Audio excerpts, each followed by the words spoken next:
Shalom Bapak Ibu, saudara-saudara yang dikasihi Tuhan. Saya dengan Duna, kita bersama lagi dalam channel Apologetika Kristen.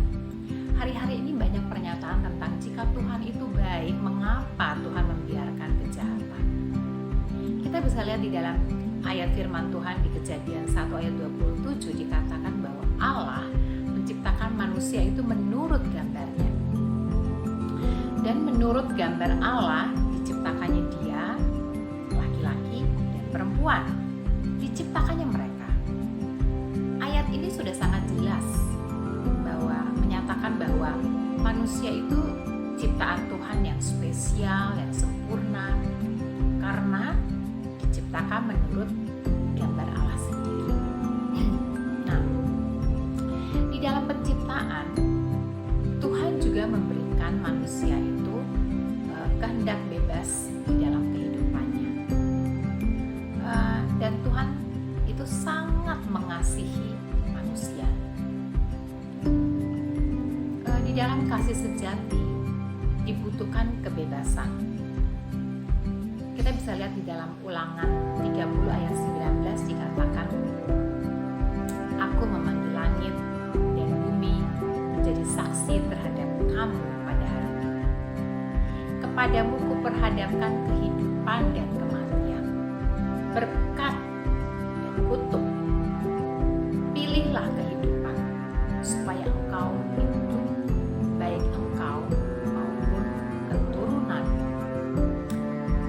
Artinya bahwa manusia diberi kebebasan untuk memilih untuk taat atau memberontak, memilih untuk jujur atau bohong, memilih untuk baik atau jahat, dan sebagainya. Karena Tuhan menciptakan manusia bukan sebagai robot yang diprogram dan diatur menurut keinginannya. Jadi tindakan pemberontakan, pembunuhan, atau menyakiti orang lain adalah akibat penyalahgunaan kehendak bebas. Nah, pada awal penciptaan itu Tuhan membuat segala sesuatunya baik.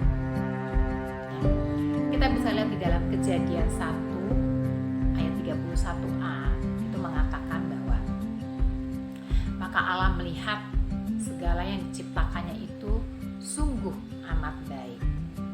Akan tetapi dengan jatuhnya Adam dan Hawa ke dalam dosa, karena mereka itu tidak taat dan melanggar perintah Tuhan dengan makan buah pengetahuan yang baik dan jahat, ya, seperti kita sudah ketahui firman Tuhan itu, maka hubungan manusia dengan Allah menjadi rusak.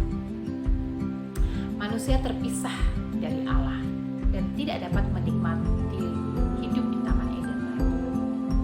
Nah, ketika dosa berkuasa, maka muncullah akibat-akibatnya seperti sakit penyakit, bencana alam, dan penderitaan.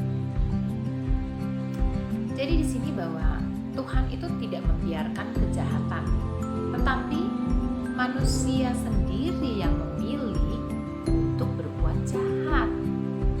Ya, Tuhan juga tidak membiarkan kejahatan itu terjadi terus, ya, untuk selamanya. Enggak. Sangat penting dipahami bahwa Tuhan hanya membiarkannya untuk sementara waktu. Karena apa? Karena ada maksud tertentu, yaitu memberikan kesempatan kepada manusia untuk bertobat, untuk mengalami perubahan karakter dan mengalami pertumbuhan iman. Ya. Jika Tuhan menghapuskan kejahatan saat ini, maka setiap pendosa akan langsung dihakimi, mungkin termasuk kita.